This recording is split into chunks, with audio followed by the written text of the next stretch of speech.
Eleanor Whitmore did not scream when her husband walked through the front doors with another woman's hand resting on her swollen belly.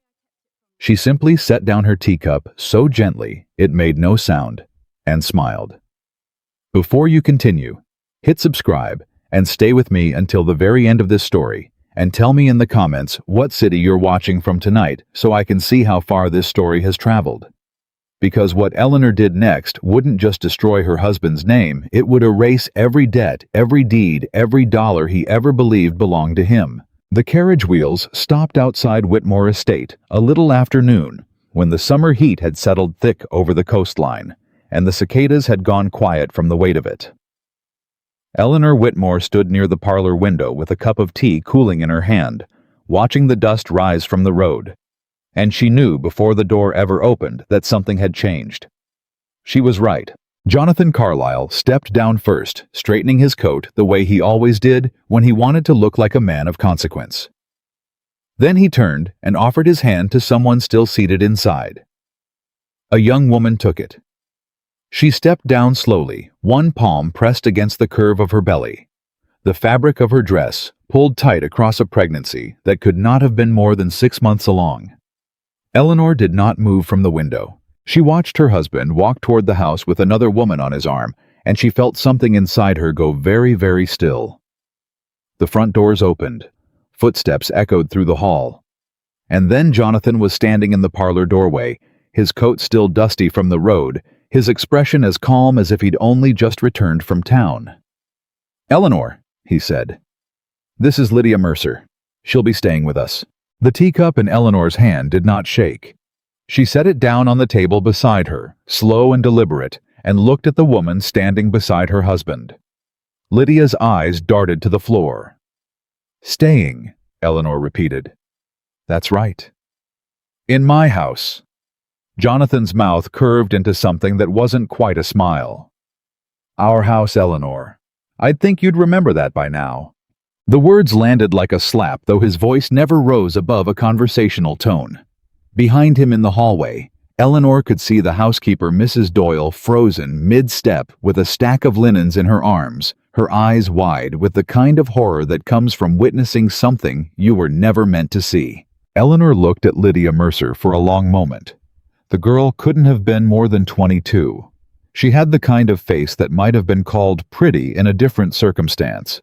Soft young, unmarked by the sort of calculation that comes with age. But there was fear behind her eyes too. Fear and something that looked almost like guilt. "How far along are you?" Eleanor asked her directly. Lydia's hand tightened over her belly. 6 months, ma'am. 6 months. Eleanor turned the number over like she was weighing coin in her palm. "And how long have the two of you known each other?" "Eleanor." Jonathan said, a warning in his voice now. "I'm only asking a question, Jonathan. Surely a man who brings his mistress into his wife's home under her own roof can spare a moment to answer one question." Jonathan's jaw tightened. For the first time since he'd walked through the door, something flickered behind his composure, not quite alarm, but close to it. He wasn't used to Eleanor speaking this way. Calm, measured, cutting, without ever raising her voice. "It doesn't matter how long," he said finally. "What matters is that Lydia is carrying a child, and I intend to see that child cared for properly, under this roof." "Your child?" "Yes." Eleanor nodded slowly, as though this confirmed something she'd already suspected for some time. She looked past him toward Lydia again, and her voice softened, just slightly, not with kindness, but with something colder, something almost clinical. "Does your family know where you are, Miss Mercer?" Lydia's chin trembled. "No, ma'am." "Do they know who put that child in you?" "Eleanor," Jonathan snapped. "That's enough." "Is it?" Eleanor turned back to him, and for the first time her composure cracked just enough to let something sharper through. "You walk into my home with a pregnant woman on your arm, and you tell me it's enough when I ask a simple question. How long have you been lying to me, Jonathan?" He didn't answer right away. The silence stretched long enough that Mrs. Doyle, still frozen in the hallway, finally forced herself to move, disappearing toward the kitchen with her linens clutched to her chest like a shield. "Long enough," Jonathan said at last, "that it doesn't matter anymore. Eleanor felt those words settle into her chest like a stone dropped into still water. She thought of the nights he'd claimed business in Boston, the trips to New York that stretched from days into weeks, the excuses that had grown thinner and thinner over the past year, excuses she had chosen not to examine too closely because some part of her had already known what she would find. "I see," she said. "That's all you have to say." "What would you like me to say, Jonathan?" Her voice remained, even though something underneath it had gone hard as flint. "Would you like me to scream, weep, throw something at your head? Would that satisfy you? Would it make this easier for you to live with?" Jonathan's mouth opened, then closed again. He hadn't expected this. She could see it in the way his shoulders shifted, the way his eyes narrowed just slightly, searching her face for the reaction he'd clearly prepared himself for and hadn't found. "I expect you to behave like a reasonable woman," he said finally. "Lydia will have the East guest room. She is not to be treated as a servant, and she is not to be spoken to the way you've just spoken to her. Is that understood?" Eleanor looked at him for a long moment. Then she looked at Lydia, whose eyes had not left the floor since she'd stepped through the door. "Perfectly understood," Eleanor said. She turned and walked out of the parlor without another word, her steps unhurried, her spine straight as a rifle barrel. Behind her she heard Jonathan exhale relief, she realized. He thought this was over. He thought her silence meant surrender. He had no idea what silence meant when it came from Eleanor Whitmore. Chakor. That night, Eleanor sat alone in her study, with a single candle burning low against the summer dark, and she did not cry. She had expected to. Some small foolish part of her had braced for tears the moment she'd climbed the stairs, had waited for grief to catch up with her the way it always did once the shock wore thin. But it never came. What came instead was something quieter, something that settled into her bones like frost creeping under a door. She opened her ledger. Not the household accounts, but the private one. The one only she and her father's old attorney had ever known about, and began to write. "He brought her into my home today. Pregnant. He called it our house, as though the roof over my head and the money that built it were not entirely mine to begin with. He expects tears. He expects a woman broken by shame, willing to endure whatever indignity he places in front of her because she has nowhere else to go and no other name to carry. He does not know what my father taught me before he died. He does not know what I've learned about the true nature of ownership. He does not know that a marriage license and a mortgage are in the end simply two different kinds of contract, and contracts can be broken by anyone clever enough to read the fine print." She set down her pen and stared at the words for a long moment. Then she wrote one final line, the ink dark and deliberate against the page. "Then I will teach him what ownership truly means." She closed the ledger and sat in the candlelight for a long while. After that, listening to the house settle around her, the creak of floorboards down the hall, where Lydia Mercer now slept, in a room that had once belonged to Eleanor's grandmother. The low murmur of Jonathan's voice somewhere below, speaking to one of the stable hands about something Eleanor couldn't quite hear. She thought about her father. Thomas Whitmore had built a shipping empire out of nothing but stubbornness and a sharp mind for numbers, and he had raised his only daughter the same way he'd trained his best clerks. Not with affection exactly, but with respect for her intelligence. He had taught her to read a balance sheet before she'd learned to dance. He had taught her that power in this world rarely announced itself with shouting. It moved quietly through signatures and seals, through men who believed themselves clever right up until the moment the ground gave way beneath them. Jonathan believes he married a fortune, she thought. He never once considered that he married the woman who understands better than anyone alive exactly how fortunes are made and unmade. She rose from her desk and walked to the window, looking out over the dark shape of the gardens, the distant glint of moonlight on the harbor beyond the tree line. Somewhere out there, ships bearing the Whitmore name were still crossing the Atlantic, still carrying cargo that had made her family one of the wealthiest in Massachusetts. Jonathan had married into that name, believing it would simply be handed to him. He had never once asked how it was earned. Tomorrow, she decided she would send word to Nathaniel Grant. Nathaniel Grant had served as the Whitmore family's financial counsel for nearly 15 years, ever since Eleanor's father had first hired him as a young attorney fresh out of his apprenticeship in Boston. He was a quiet man, unassuming in appearance with graying hair and spectacles that he was forever pushing back up the bridge of his nose. But behind that mild exterior was a mind that Eleanor's father had once called the sharpest blade in New England, sheathed in the dullest scabbard. He arrived at Whitmore Estate 2 days later, carrying a leather case that never left his side, and Eleanor received him in the study with the door closed and the curtains drawn against the afternoon heat. "You look tired, Miss Eleanor," he said, settling into the chair across from her desk. Old habit, he still called her by her maiden name when they were alone, a small courtesy that had survived her marriage. "I haven't slept," she admitted. "I heard about Mr. Carlisle's arrival." Nathaniel's voice carried no judgment, only the careful neutrality of a man who had spent his career learning to withhold opinions until they were asked for. "The whole county will know by the end of the week, I imagine." "Let them know." Eleanor folded her hands on the desk in front of her. "I didn't ask you here to discuss gossip, Nathaniel. I asked you here because I need to know exactly how much my husband owes and to whom." Something shifted in the attorney's expression. Not surprise exactly, but a kind of quiet recognition, as though he'd been waiting for this conversation for longer than Eleanor realized. "I've had suspicions for some time," he said carefully. "Mr. Carlisle has made several inquiries through intermediaries about loans against the estate's shipping interests.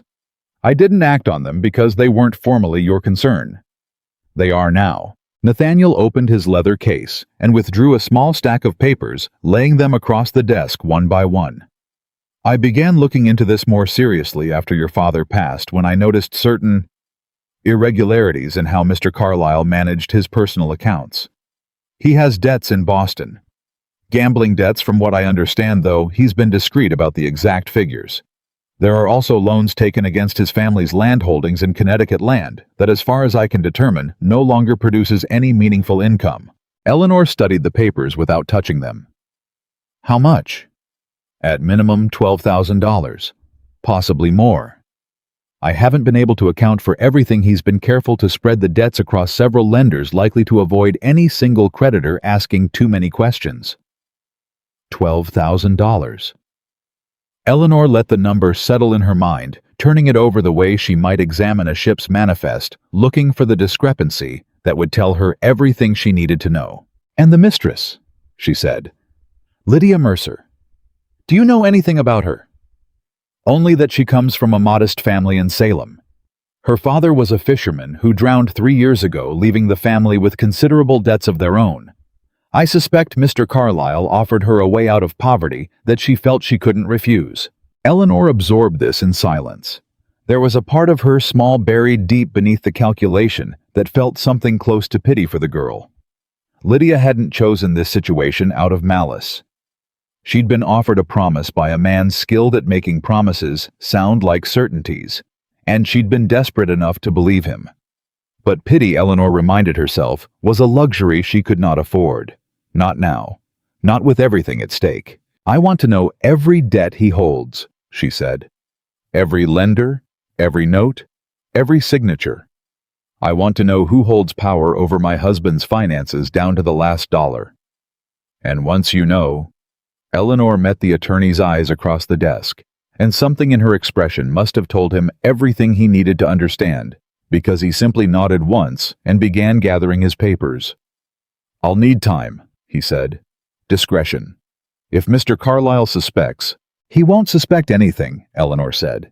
"He believes I'm a woman too proud and too heartbroken to do anything but suffer quietly. Let him believe it a while longer." Nathaniel paused at the door, his hand resting on the frame. "Your father would be proud of you, Miss Eleanor. Whatever comes of this. My father would tell me I'm moving too slowly," Eleanor said. And for the first time since Jonathan had walked through her front doors, something that might have been the ghost of a smile touched her mouth. "Begin with the Boston creditors. I want names by the end of the week." Lydia Mercer settled into the house the way water settles into a crack in stone, slowly at first, and then all at once, filling every space it could find. Within days, she had taken to walking the halls as though she'd lived there her entire life, her hand trailing along the banister of the staircase, pausing to examine the portraits of Eleanor's ancestors that lined the walls with an expression Eleanor couldn't quite name. Curiosity, perhaps, or something closer to longing, the look of a woman trying on a life that had never belonged to her, testing to see how it fit. She began giving instructions to the household staff. Small things at first, asking Mrs. Doyle to change the flowers in the east guest room, requesting a particular tea be served each afternoon. But the instructions grew bolder as the days passed, as though Lydia was testing the boundaries of her new position, waiting to see how far the household would allow her to go before someone stopped her. No one stopped her. Eleanor made certain of that. Let her order what she likes, Eleanor told Mrs. Doyle one afternoon when the housekeeper came to her in obvious distress after Lydia had requested the good china be used for her breakfast tray. Give her whatever she asks for. Ma'am, with respect, that china belonged to your mother. I know what it belonged to Mrs. Doyle. Eleanor's voice remained, even though something flickered behind her eyes. Give it to her anyway. Mrs. Doyle hesitated, clearly torn between loyalty and confusion. But she had served the Whitmore family long enough to know better than to question Eleanor Whitmore when her mind was set. She nodded once and left to fetch the china. Eleanor watched her go, then returned to the ledger open on her desk where she had begun compiling every insult, every overstep, every small cruelty Lydia Mercer and Jonathan Carlisle had inflicted upon her household in the 2 weeks since their arrival. Not out of vanity, not out of some need to nurse her wounds, because every insult was a piece of evidence. Every overstep was a thread she could pull later when the moment came to unravel the whole tapestry. Let them believe they've won, she thought. Let them grow comfortable. Comfortable people make mistakes. Comfortable people stop watching the door. That evening at dinner, Jonathan sat at the head of the table, with Lydia seated at his right hand, a place that had belonged to Eleanor for the entirety of her marriage. Eleanor said nothing about the arrangement. She simply took the seat across from them, folded her napkin into her lap, and asked Lydia how she was feeling. The child kicks quite a bit in the evenings, Lydia said, clearly caught off guard by the question. The midwife says it's a good sign, strong. That's good to hear. Eleanor's tone was pleasant, almost warm, and she watched Jonathan's eyes narrow slightly across the table, suspicious of a kindness he hadn't expected and didn't trust. You should rest as much as you're able. Pregnancy is no small burden even under the best circumstances. Thank you, Lydia said quietly. And for just a moment, something like gratitude flickered across her face, quickly replaced by wariness, as though she'd caught herself feeling something she wasn't permitted to feel toward the woman whose husband she'd taken. Jonathan cleared his throat. I'm glad to see you're being reasonable about all this, Eleanor. I've always considered myself a reasonable woman, Jonathan. Good. Because I intend to hold a gathering before the summer's end.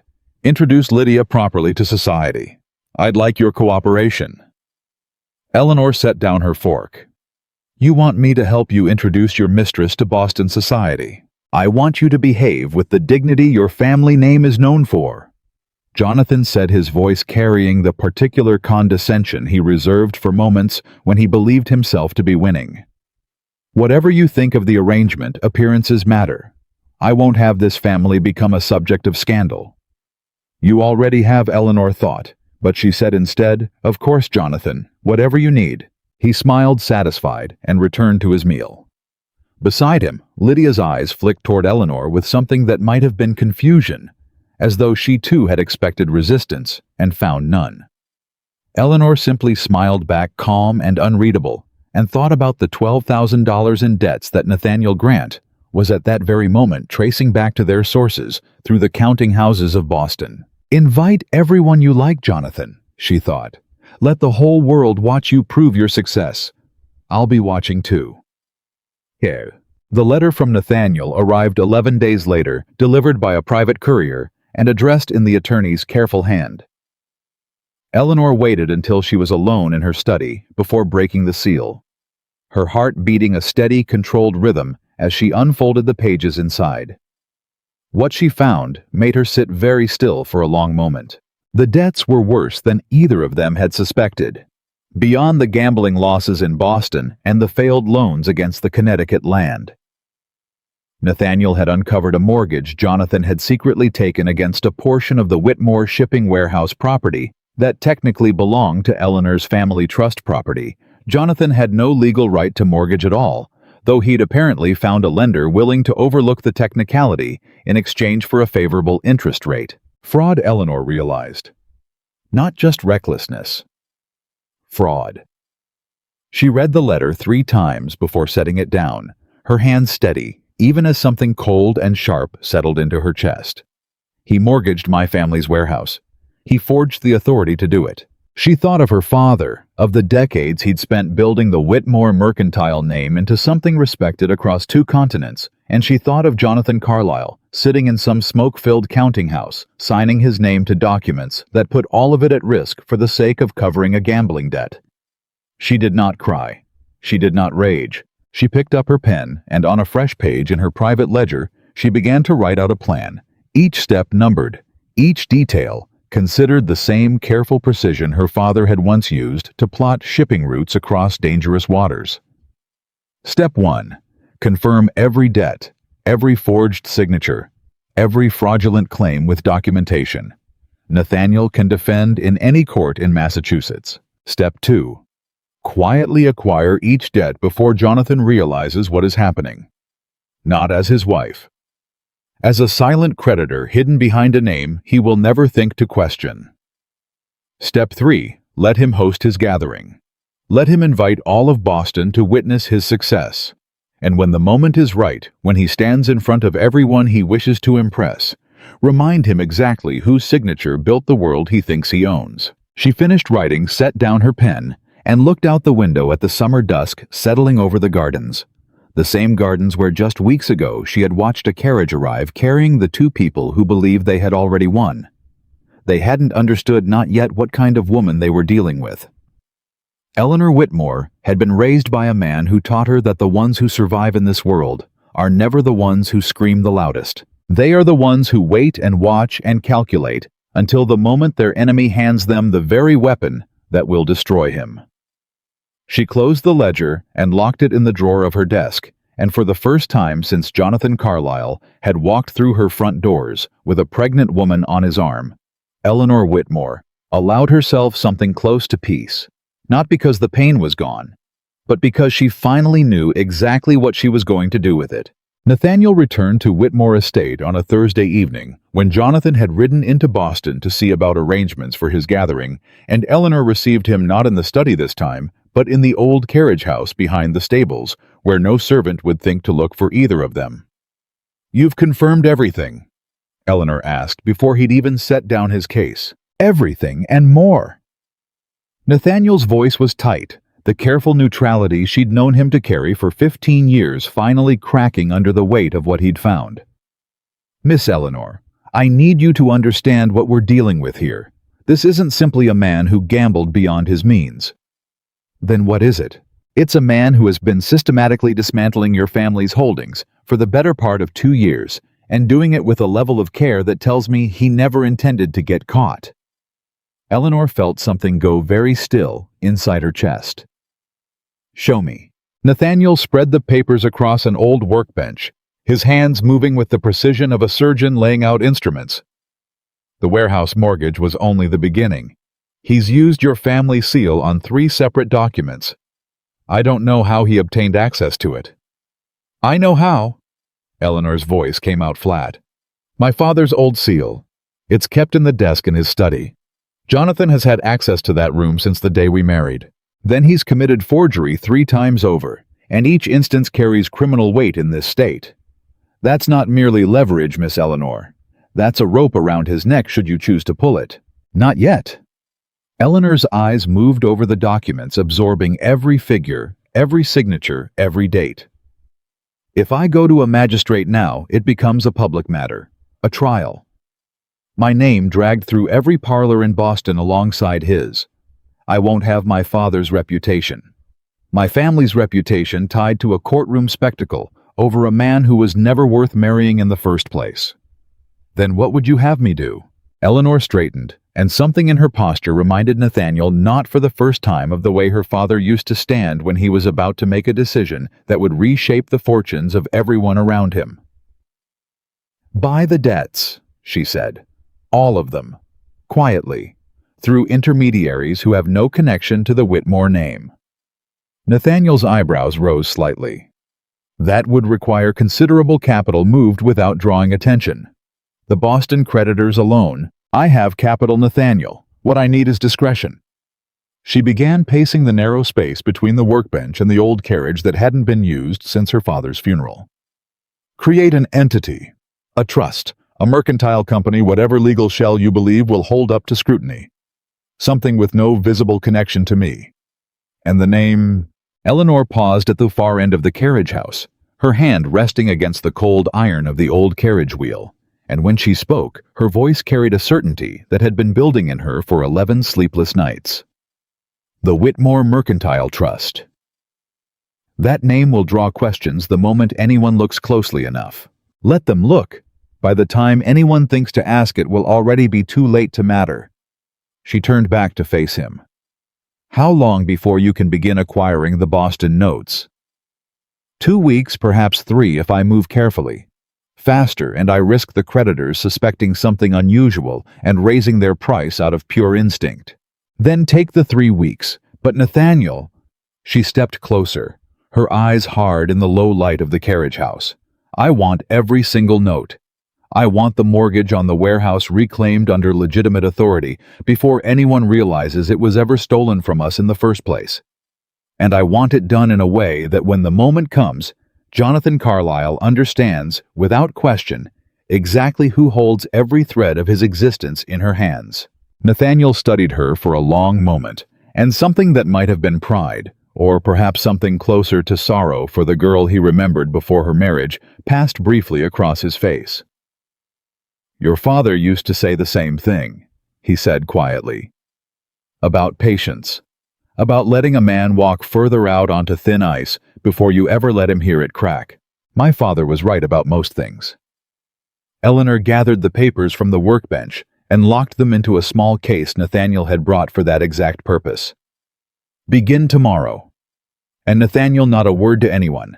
Not the housekeeper, not the stable hands, not even your own clerks, unless it's absolutely necessary. Understood.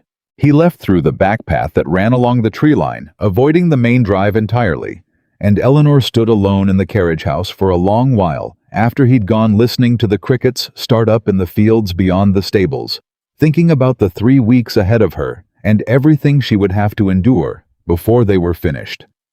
She had no idea that evening just how much would change before those 3 weeks were through. The following morning, Lydia Mercer found her in the garden, and the conversation that followed was one Eleanor hadn't expected at all.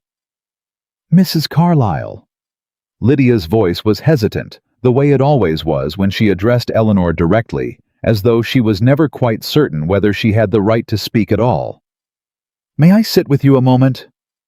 Eleanor looked up from the roses she'd been pretending to tend and gestured to the bench beside her. "Of course." Lydia lowered herself carefully, one hand braced against the small of her back, the other resting on the curve of her belly, which had grown considerably in the weeks since her arrival. She was quiet for a long moment, staring out at the hedges before she finally spoke. "I know you must hate me." "I don't hate you, Miss Mercer. You should." Lydia's voice cracked slightly. "I've taken everything from you. Your home, your husband, your peace. And you sit here and speak to me as though I'm a guest you're obligated to be kind to." Eleanor set down her shears and studied the young woman beside her, searching for the calculation she'd expected to find, and finding instead something that looked remarkably like exhaustion. "Did you know he was married when you met him?" Lydia's chin trembled. "He told me his wife had died, that he was a widower, lonely, looking for someone to build a life with." She let out a bitter laugh that had no humor in it at all. "I found out the truth 3 months into it. By then, I was already carrying his child, and he told me it didn't matter anymore, that I belonged to him now whether I liked the circumstances or not." Something in Eleanor's chest shifted, though she was careful not to let it show on her face. And you believed you had no other choice. My father is dead. My mother can barely feed my younger brothers as it is.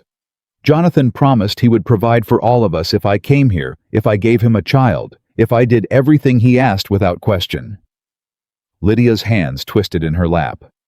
I was a fool to believe a man like that could ever be trusted to keep a promise.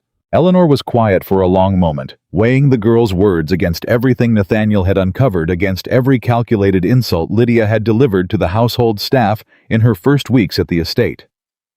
You've settled into this house rather comfortably for a woman who claims to have no choice in the matter, Eleanor said finally, her voice carrying no accusation, only observation. Lydia flinched. What else was I meant to do? Refuse the good china sleep on the floor to prove my guilt to a woman I've never wronged personally? Her voice rose sharper now, the exhaustion giving way to something closer to desperation. I did what I had to do to survive, Mrs. Carlisle.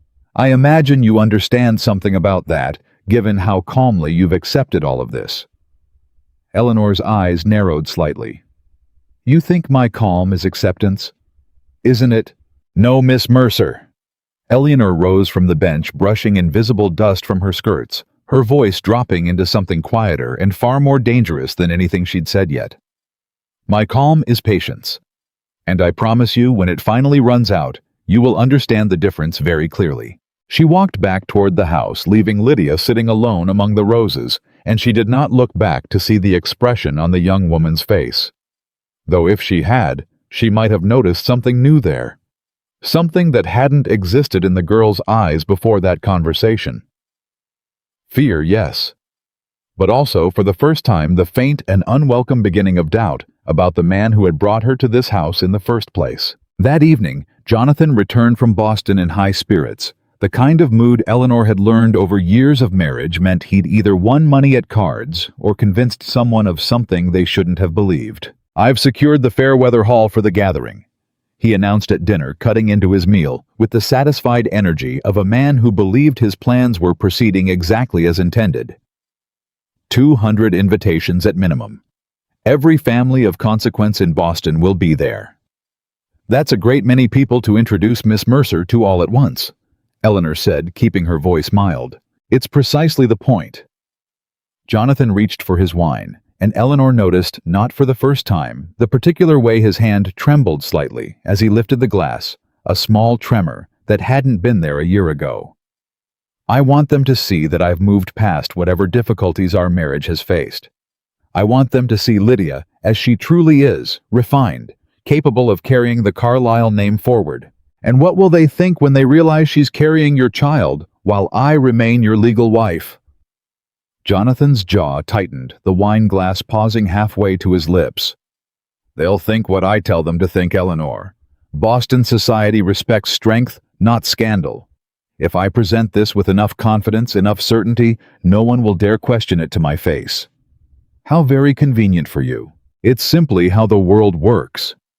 He set down his glass with more force than necessary. You'd do well to remember that when the evening comes. I expect you to stand beside me, smile, play the gracious hostess you were raised to be. Whatever you think of me privately, I won't have you embarrassing this family in front of everyone who matters. Eleanor met his eyes across the table, and something in her gaze made him pause, though he couldn't have said exactly why. I would never dream of embarrassing you, Jonathan, she said. Not publicly. He studied her for a moment longer, searching for the mockery he half suspected was buried in her words, but found nothing except calm agreement. And eventually, he returned to his meal satisfied that his wife had finally accepted her place in the arrangement he'd designed. He had no idea that every dollar he spent preparing for that gathering, every invitation printed, every case of wine ordered, every tailor's bill for a new coat to impress Boston's finest families, was being tracked, catalogued, and quietly folded into the growing pile of evidence Nathaniel Grant was assembling in a locked office 3 streets from the harbor. He had no idea that the very creditors he'd once borrowed from to fund his lifestyle were one by one being approached by discreet intermediaries, offering to purchase their notes at a modest premium. Cash paid immediately, no questions asked about why a stranger wanted to buy up the debts of a landowner in Massachusetts. He had no idea that the ground beneath him had already begun to shift. 10 days after that dinner, Nathaniel arrived at the estate again, this time in broad daylight, claiming urgent business regarding a shipping matter that required Eleanor's signature. Jonathan, occupied with correspondence for his gathering, waved the attorney through to the study without a second thought. 6 notes secured, Nathaniel said quietly the moment the study door was closed. The Boston gambling debts purchased through a shell company registered in Salem. The lenders had no idea they were selling to anyone connected to your family. And the warehouse mortgage, more delicate. The lender is a man named Ezra Colton, and he's shrewder than the others. He suspects something unusual about the sudden interest in Jonathan Carlisle's debts, though he hasn't connected it to you directly. He's asking for a higher premium before he'll sell. How much higher? $2,000 above the original note. Eleanor didn't hesitate. Pay it.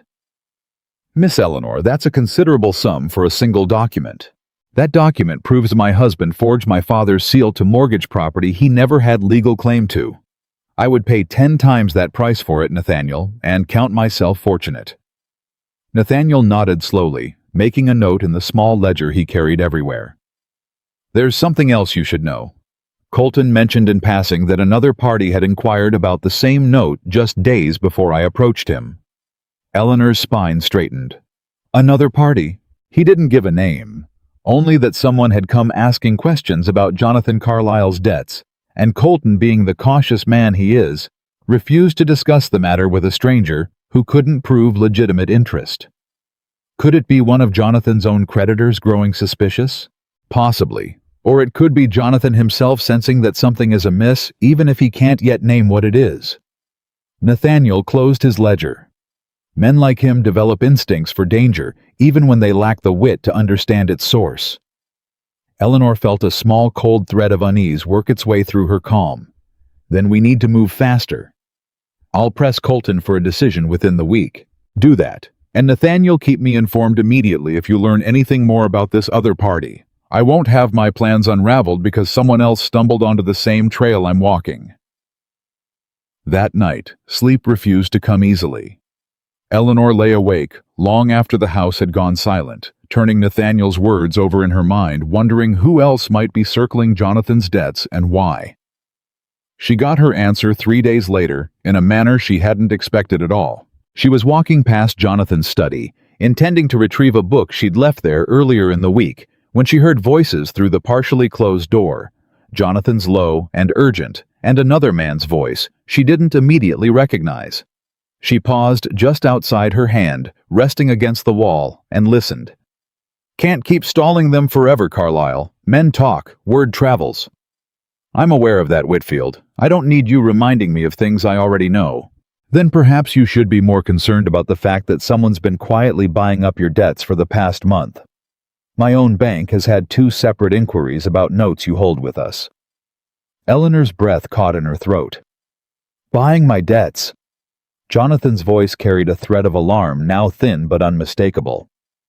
Who would want to buy the debts of a man they have no relationship with? That's precisely the question I came to ask you.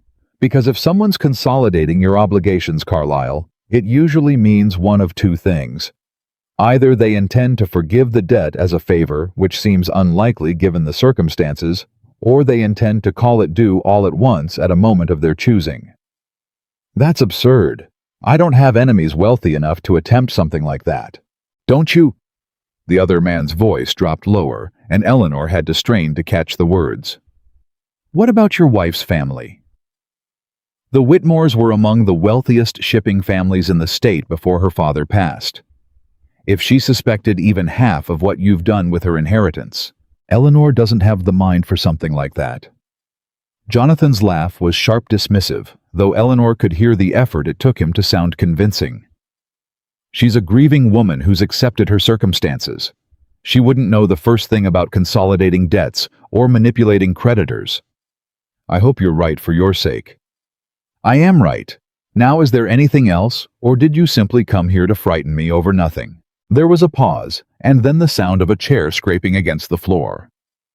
Eleanor stepped back quickly from the door, retreating down the hallway just as it swung open, and she managed to disappear around the corner before either man emerged. She stood in the shadow of the staircase, her heart pounding, her mind racing through everything she'd just heard. He suspects. Not me specifically. Not yet. But he suspects someone is moving against him. She found Nathaniel 2 days later in the same carriage house they'd used before and relayed everything she'd overheard. "This changes our timeline," Nathaniel said grimly. "If word spreads that his debts are being acquired, other creditors may refuse to sell, hoping to extract a higher price once they realize there's demand for his obligations. Then we accelerate. How close are we to securing everything? The Boston notes are finished. Colton has finally agreed to sell the warehouse mortgage, though it cost considerably more than we anticipated. What remains is the Connecticut land debt and a smaller obligation to a merchant in Providence. Get them, whatever the cost. Miss Eleanor, if we move too quickly, if the sums involved draw attention from the wrong quarter." "I don't care about the cost, Nathaniel." Eleanor's voice was harder than he'd heard it in weeks. "I care about finishing this before Jonathan realizes what's happening and finds some way to protect himself. He is already suspicious. We cannot afford to let that suspicion turn into certainty." Nathaniel studied her for a long moment, and something in his expression softened slightly. "There's a version of this, Miss Eleanor, where you simply leave him. Take what's rightfully yours, retreat to Boston, or even further, and let the courts sort out the rest through ordinary means. You don't have to carry the full weight of this yourself. He forged my father's seal, Nathaniel. He mortgaged property that took my family 3 generations to build to cover his gambling debts. He brought his pregnant mistress into my home and expected me to smile through it for the sake of appearances." Eleanor's voice remained steady, but something fierce burned behind her eyes now, something that had been building since the moment the carriage wheels first stopped outside her front door. "The courts would take years, and even then a man like Jonathan has connections enough to delay to appeal to drag the process out until I'm an old woman still fighting for what was always mine. I won't wait for justice to move slowly. I intend to deliver it myself." Nathaniel nodded, once the last trace of hesitation leaving his face. "Then I'll secure the Providence note by the end of the week. The Connecticut debt may take slightly longer. The lender is out of the country until next month." "Find a way." "I will." He left, and Eleanor remained in the carriage house a while longer, staring at the old wheel of her father's carriage, thinking about the gathering that was now only 2.5 weeks away, and everything that would need to fall into place before then. The following week brought a development Eleanor hadn't anticipated. She was in the study, reviewing household accounts. The legitimate ones, the ones Jonathan expected her to manage as a proper wife, when Lydia appeared in the doorway, her face pale, her hands trembling slightly against the doorframe. "Mrs. Carlisle, may I speak with you?" Something in the girl's voice made Eleanor set down her pen immediately. "What's happened?" Lydia stepped into the room and closed the door behind her, glancing over her shoulder as though checking that no one had followed. "I found something in Jonathan's coat when I was mending a tear in the pocket." She held out a folded piece of paper, and Eleanor took it carefully, unfolding it to find a letter written in an unfamiliar hand addressed to Jonathan and signed by someone named Marcus Fielding. The contents made her blood run cold. "Carlisle, the pressure from Colton and the others is mounting faster than expected. If word reaches Boston society that you cannot cover even the interest on your obligations, the gathering you're planning will do more harm than good. Consider this a final warning from a friend.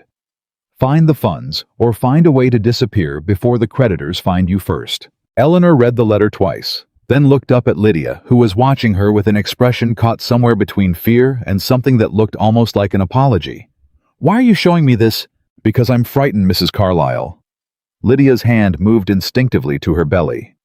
"I came here believing Jonathan was a man of means, a man who could provide for me and this child. But I've heard him arguing with men in his study at odd hours. I've seen the way his hands shake when he thinks no one is watching. I don't know what kind of trouble he's in, but I know it's serious, and I have nowhere else to go if everything falls apart." Eleanor folded the letter carefully and studied the young woman in front of her. No longer the confident, entitled figure who had first walked through the front doors on Jonathan's arm, but someone who looked for the first time genuinely afraid. You came to me, Eleanor said slowly, instead of to him. Who else would I go to? You're the only person in this house who's shown me anything close to honesty since I arrived. Lydia's voice cracked. I know you have every reason to hate me, but I don't know who else to trust, and I'm carrying a child that deserves better than whatever ruin Jonathan seems to be walking toward. Eleanor was quiet for a long moment, weighing the girl's fear against everything she knew. Everything Nathaniel had uncovered, everything that was still moving quietly beneath the surface of the household, like a current no one else could see. May I keep this letter? She asked finally. Lydia nodded. Please. I don't want it in my possession if he comes looking for it. Then you should return to your room and say nothing of this conversation to anyone. Especially not to Jonathan. You believe me. About being frightened. I believe you're frightened, Eleanor said carefully. Whether you deserve my sympathy is a separate question entirely, and one I haven't yet decided. Lydia's eyes filled with tears, but she nodded and left without another word, and Eleanor sat alone in the study for a long time afterward, the letter from Marcus Fielding still clutched in her hand, thinking about what it meant that even Jonathan's own mistress had begun to see the cracks forming in the foundation of the life he'd built on lies. She brought the letter to Nathaniel the following day, and his reaction confirmed what she'd already suspected. Marcus Fielding is one of the Providence creditors, he said, examining the letter carefully. This confirms he's grown desperate enough to seek outside help managing his obligations. It also confirms he's aware, at least in general terms, that his creditors are closing in. How much time do we have before he does something reckless, sells off assets we haven't accounted for, or flees the state entirely to avoid the consequences? Difficult to say. Men like Jonathan Carlisle rarely act with clear judgment when cornered. He may do nothing at all too proud to admit the severity of his situation even to himself. Or he may panic and make a decision that complicates everything we've built. Then we cannot afford to wait for the gathering as our moment. We need every debt secured before then, regardless of the cost. I've already secured the Providence note as promised. The Connecticut debt remains our final obstacle, and I've received word the lender returns from abroad within the week. I'll have it in hand before the gathering, Miss Eleanor. You have my word. And the total sum? What have we spent to secure everything? Nathaniel hesitated, then named a figure that made even Eleanor pause for a moment. A sum that represented a significant portion of her personal inheritance. Money her father had left her, separate from the estate money she'd never touched in all the years of her marriage. It's worth every dollar, she said finally. I don't doubt that. I only want you to understand fully what you're committing before we finish this. I understand completely, Nathaniel. I've understood since the moment I read the first letter confirming what he'd done to my father's warehouse. Eleanor's voice hardened. Finish the Connecticut debt. Once it's secured, I want everything consolidated under the Whitmore Mercantile Trust, with documentation clear enough that no court in this state could dispute the transfer of ownership. It will be done before the gathering. Good. Eleanor looked out the small window of the carriage house toward the main house where Jonathan was at that very moment likely reviewing guest lists and wine selections for an evening he believed would cement his triumph in front of all of Boston society. Let him plan his celebration, Nathaniel. Let him believe every dollar he spends is bringing him closer to the life he thinks he's earned. And when the moment comes, Eleanor's eyes were cold as winter harbor water when she turned back to face him. When the moment comes, he will learn that every dollar he ever borrowed, every debt he ever signed, belongs to me. And there will be nothing left of the life he built on lies, except the wreckage he leaves behind for everyone to see. Nathaniel gathered his papers in silence, and as he prepared to leave, he paused at the door of the carriage house, looking back at the woman who had once been a quiet, dutiful wife, content to let her husband manage the affairs of their household. Your father used to say something else, you know, he said quietly, about vengeance. What did he say? That it should never be loud enough to announce itself before it arrives. Only loud enough in the end that everyone understands exactly what happened and why. Eleanor nodded slowly, and something that might have been the ghost of her father's own steady resolve settled into her expression. Then I've learned his lessons well, she said. That evening, as the household settled into its familiar rhythms, Jonathan in his study, drafting correspondence. Lydia resting in the east guest room, with her hand pressed against the movement of the child inside her. Mrs. Doyle moving through the halls, extinguishing candles. One by one, Eleanor stood at the same window where she'd first watched the carriage arrive weeks ago, now carrying the two people who believed they had already claimed victory over her life. The gathering was less than 3 weeks away. By the time it arrived, Eleanor intended to own every single thing Jonathan Carlisle believed still belonged to him. The Connecticut debt arrived in Nathaniel's hands 9 days before the gathering, delivered by a courier who had ridden through the night to bring the signed transfer papers directly to his office near the harbor. He read the documents twice to be certain, then sent word to Eleanor through the same discreet channel they'd used for weeks, a folded note tucked inside a delivery of thread and buttons from a Boston dry goods shop addressed innocently to Mrs. Carlisle, as though it were nothing more than a household order. Eleanor read the note in her bedroom with the door locked, her hands trembling for the first time in weeks, not from fear, but from something closer to triumph, though she refused to let herself feel it fully until every piece was in place. All secured. Full consolidation complete within 3 days. Awaiting your instruction on timing. She burned the note in the candle flame and watched it curl to ash in the basin on her dressing table, then sat for a long moment, staring at her own reflection in the mirror, searching her face for some sign of the woman she'd been before Jonathan Carlisle walked through her front doors. She couldn't find her. That woman had died quietly somewhere in the weeks since, replaced by someone colder, sharper. Someone her father would have recognized immediately. She rose and dressed for dinner, and by the time she descended the stairs, her expression had settled back into the calm, patient mask she'd worn for the household ever since Lydia's arrival. Jonathan was waiting in the dining room, and the moment she entered she could see something had shifted in him. His color was poor. His hands, when he reached for his wine, carried a tremor he couldn't quite hide, no matter how he tried to steady the glass against the table before lifting it. "You look unwell," Eleanor said, taking her seat. "I'm perfectly fine." His voice was sharper than usual, the words clipped at the edges. "I've simply had a difficult week managing preparations for the gathering. There's a great deal that requires my attention." "Is there something I can help with?" His eyes snapped up to hers, searching for mockery, for some hidden edge beneath the question, but found only pleasant concern on her face. The same mask she'd perfected over weeks of careful practice. "No," he said finally. "No, I have it handled." "You don't?" Eleanor thought, watching him reach for his wine again. "You haven't had anything handled since the day you signed your first hidden loan." Lydia entered a moment later, settling into her seat with the particular heaviness of a woman well into her final trimester, and the conversation shifted to safer ground. The wine selection for the gathering, the musicians Jonathan had hired from Boston, the seating arrangements that would need to accommodate the most prominent families in attendance.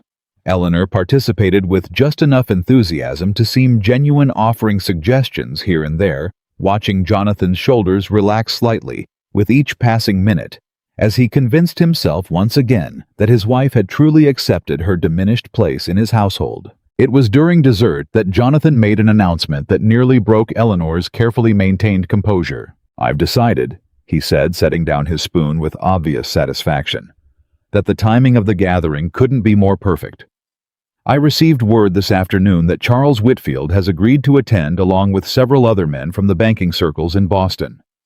I intend to use the evening not merely to introduce Lydia to society, but to secure new investment for a shipping venture I've been developing." Eleanor's spoon paused halfway to her mouth. "A shipping venture?" "Yes. I've been in discussions with a group of merchants about expanding into trade routes along the Carolina coast. With the right investors behind me, it could restore this family's fortunes to levels your father never even imagined." "He intends to borrow more."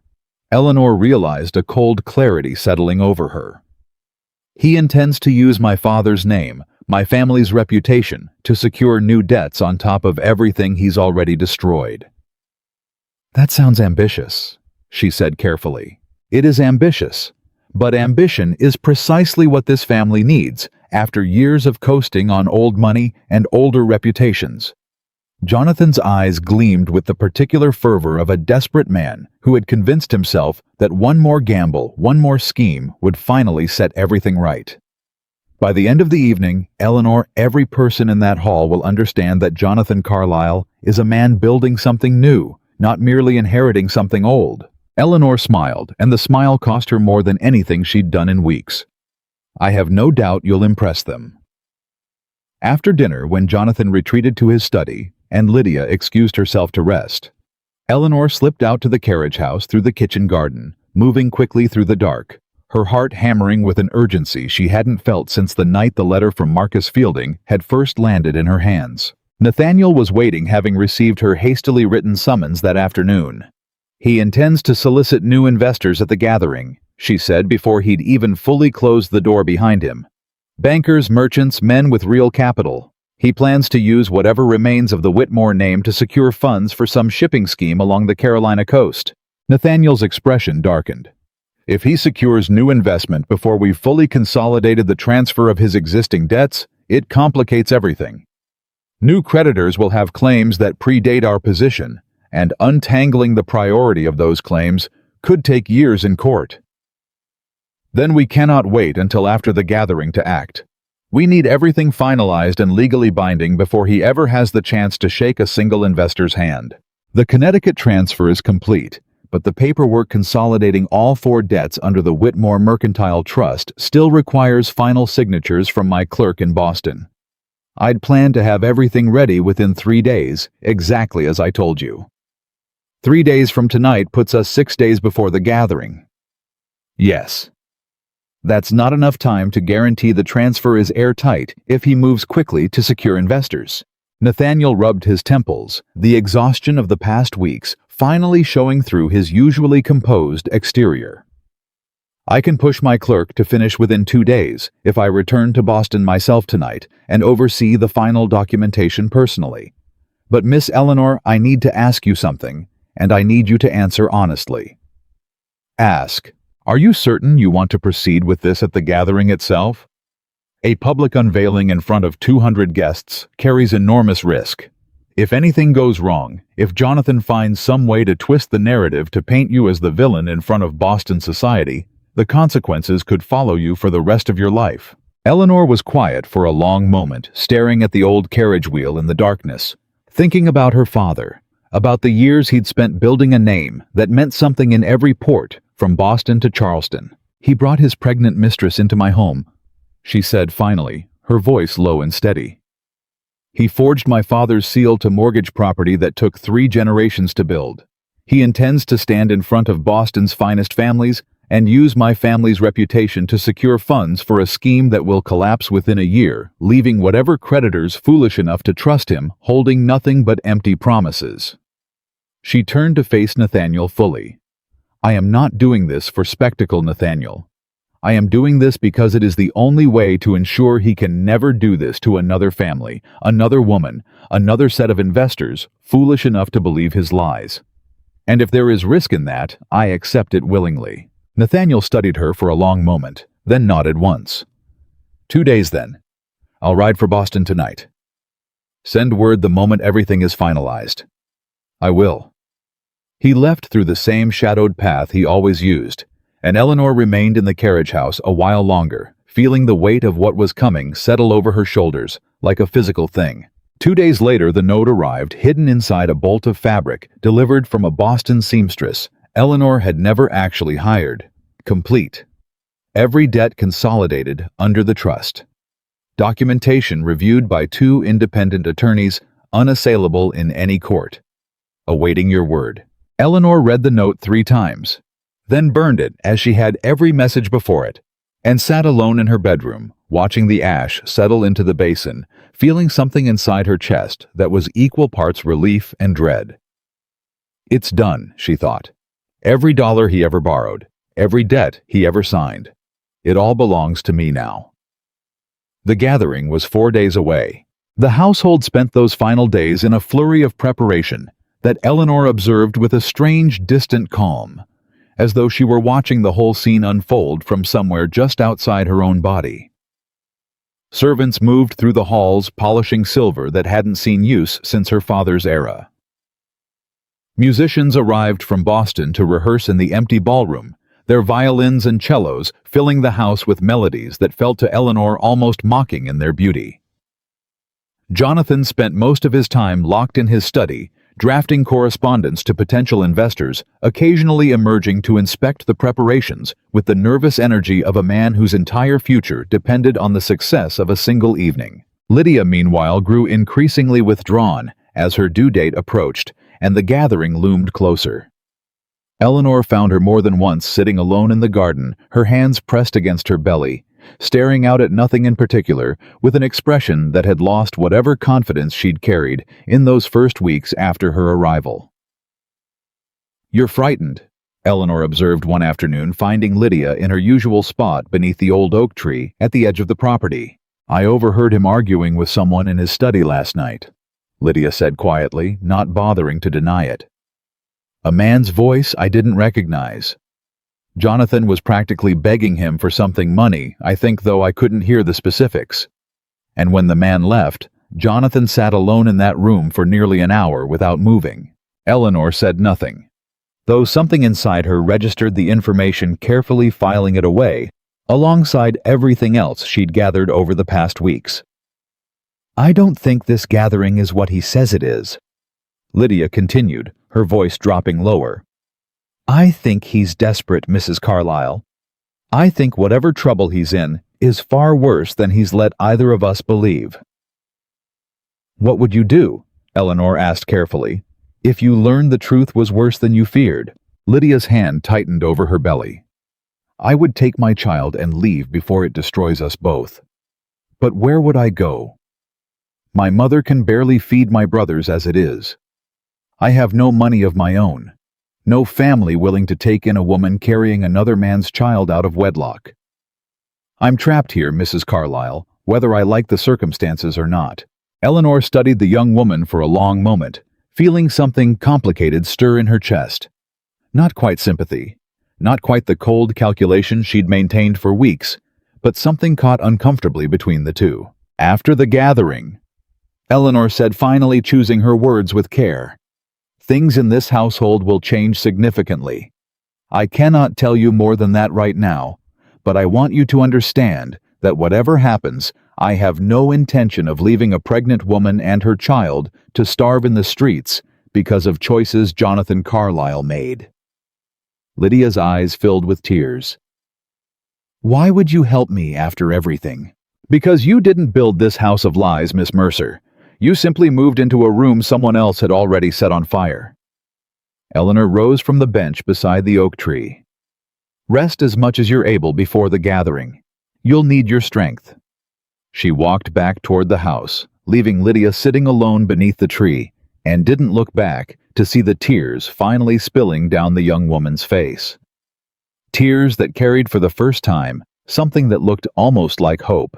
The evening of the gathering arrived with a golden summer dusk settling over the estate, the kind of warm, humid August evening that made the whole property glow beneath lanterns strung along the garden paths. Carriages began arriving shortly after 7, delivering Boston's finest families in silk and velvet. The men in their finest coats, the women glittering with jewelry that caught the lantern light like scattered stars. Eleanor stood at the top of the grand staircase, dressed in deep blue silk that had belonged to her mother, watching the hall below, filled with faces she'd known since childhood. Families who had done business with her father for decades. Women who had once whispered admiringly about the Whitmore fortune men who had respected Thomas Whitmore's judgment above almost anyone else in New England shipping circles. Jonathan stood near the entrance, resplendent in a new coat, clearly purchased for the occasion, greeting each guest with the practiced charm of a man determined to project success he no longer possessed. Beside him, Lydia had been dressed in an elegant gown that did little to hide her advanced pregnancy, her hand resting on Jonathan's arm, with a stiffness that betrayed her own anxiety about the evening ahead. Eleanor descended the staircase slowly, feeling every eye in the hall turn toward her, feeling the weight of 200 conversations pausing mid-sentence as guests took in the sight of Eleanor Whitmore Carlisle, standing composed and elegant, despite the scandal that had clearly reached every corner of Boston society by now. Eleanor. Charles Whitfield approached first, his expression carefully neutral, though Eleanor could see the questions burning behind his eyes. "You look well, Mr. Whitfield." She extended her hand, and he took it with the formal courtesy their families had shared for generations. "I trust your journey from Boston was pleasant." "Pleasant enough." His eyes flicked briefly toward Jonathan and Lydia, still greeting guests near the entrance.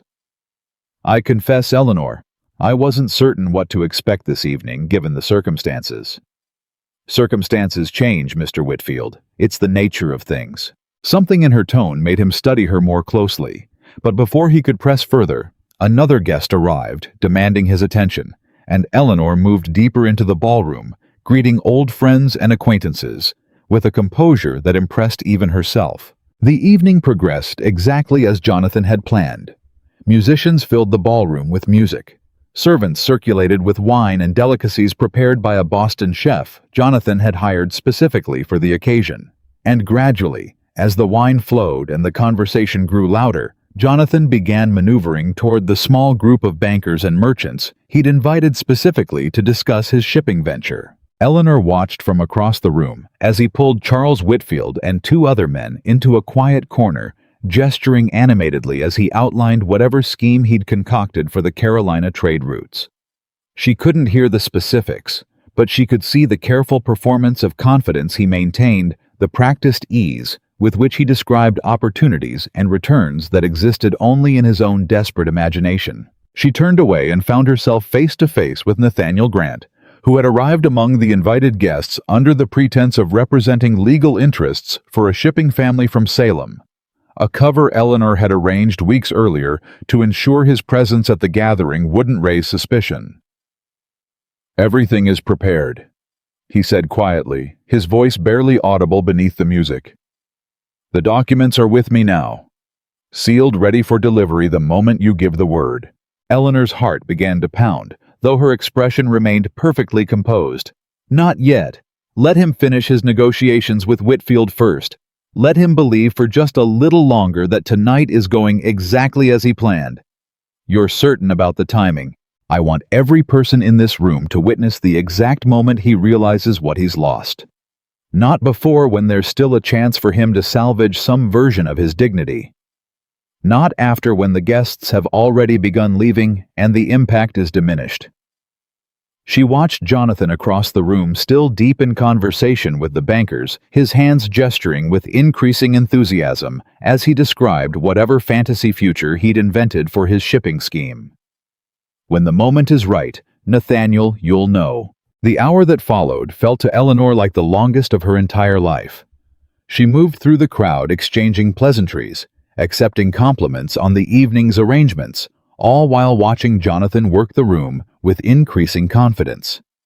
Watching Lydia stand near the refreshment table, looking pale and uncomfortable in the summer heat, watching the candles burn lower in their sconces as the evening stretched toward midnight. It was nearly 11 when Jonathan finally called for the room's attention, climbing onto the small platform that had been erected for the musicians, his face flushed with wine and satisfaction.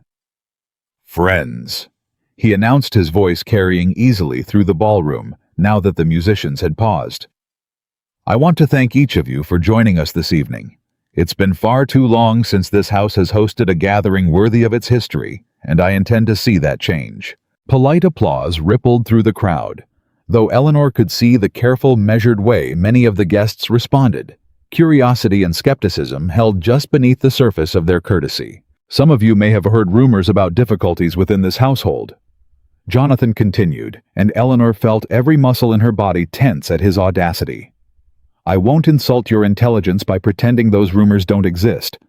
But I will tell you this: whatever challenges this family has faced, we are emerging from them stronger, more prosperous, more ambitious than ever before." He gestured toward Lydia, who flushed and looked down at the floor. "I intend in the coming months to expand this family's shipping interests along the Carolina coast, with the support of investors who understand real opportunity when they see it. And I intend to do so with the full support of everyone gathered in this room tonight." Eleanor felt Nathaniel's eyes on her from across the ballroom, waiting for her signal, and she held his gaze for just a moment longer, feeling the entire weight of the past 2 months settle into this single suspended breath. Then she nodded. Nathaniel moved through the crowd with the calm, unhurried pace of a man who had rehearsed this exact moment 100 times in his mind, carrying a sealed leather case that caught the candlelight as he approached the platform where Jonathan still stood basking in the polite applause of guests who had no idea what was about to unfold. "Mr. Carlisle," Nathaniel said, his voice carrying clearly through the ballroom, despite its quiet, measured tone. "Forgive the interruption, but I have documents here that require your immediate attention. Documents concerning the transfer of certain financial obligations." Jonathan's smile faltered slightly, confusion flickering across his face. "I'm sorry, who are you exactly?" "Nathaniel Grant, attorney." He opened the case and withdrew a stack of papers, his movements deliberate, almost theatrical in their precision. "I represent the Whitmore Mercantile Trust, which has, as of this evening, acquired full and legal ownership of every outstanding debt currently held in your name." A murmur rippled through the ballroom guests, exchanging confused glances, sensing that something significant was unfolding, but not yet understanding its shape. "I don't know what you are talking about," Jonathan said, though his voice had lost its earlier confidence, replaced by something thinner, more brittle. "I'm referring to the $12,000 in gambling debts accumulated in Boston over the past 2 years. I'm referring to the mortgage secured against the Whitmore shipping warehouse using a family seal you had no legal authority to employ. I'm referring to the Connecticut land debt and the obligation owed to Marcus Fielding in Providence." Nathaniel's voice remained calm, almost gentle, as he laid each document on a nearby table for anyone to examine. "All of it, Mr. Carlisle, now belongs to the trust, which holds the legal right to call every debt due in full at any moment of its choosing." The color drained from Jonathan's face so completely that for a moment Eleanor genuinely feared he might collapse where he stood.